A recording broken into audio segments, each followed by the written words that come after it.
நேத்து சும்மா தான் சொன்னேன். ஆனா இன்னைக்கும் அதே மாதிரி நடக்கும்னு எதிர்பார்க்கல. Welcome back to the series guys. நம்ம இன்னைக்கு மார்னிங் பஜர் முடிச்சுட்டு வந்து வெளியே போறோம். அது மட்டும் இல்லாம இன்னைக்கு நிறைய ஒர்க் இருக்கு அப்படின்றதுனால ஃபர்ஸ்ட் பாத்தீங்கன்னா நம்ம ஒர்க் அவுட்டை முடிச்சிடலாம். ஏன்னா எக்ஸாம் டைம்ல நிறைய பிரேக் எடுத்தாச்சு. இந்த டைம் சுத்தமா பிரேக் எடுக்க கூடாது. முடிஞ்ச அளவுக்கு நம்ம லீன் பல்க் டார்கெட் பண்றோம் அப்படின்றதுனால ஃபர்ஸ்ட் வந்து நம்ம பேசிக்ஸ் எல்லாமே ட்ரைன் பண்ண ஆரம்பிச்சிட்டோம். பட் முன்ன மாதிரி எந்த அளவுக்கு எந்த ஒர்க் அவுட்டுமே பாத்தீங்கன்னா பண்ண முடியல. ஸோ எல்லாமே பாத்தீங்கன்னா கொஞ்சம் கம்மியா தான் பண்ணிட்டு இருந்தேன்.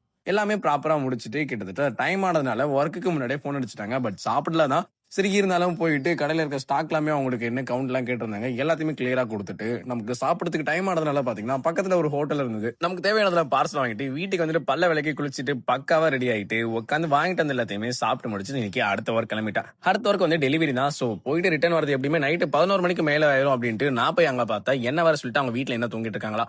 இங்கெல்லாம் வேலைக்கு ஆள் கிடைக்க மாட்டாங்கன்னு சொல்லி ரொம்ப டிமாண்டா பேசிட்டு இருக்காங்க. சோ அதை பத்தி நீங்க என்ன நினைக்கிறீங்க? உங்களுக்கு யாருக்கா ஒர்க் வேணும்னு சொன்னீங்கன்னா நீங்க மறக்காம கமெண்ட் பண்ணுங்க. இல்ல டிஎம்க்கு வாங்க, நம்ம பேசலாம். இன்னைக்கு இந்த வீடியோ முடிச்சிடறேன். நாளைக்கு வீடியோ பார்க்கலாம். டாடா பாய்.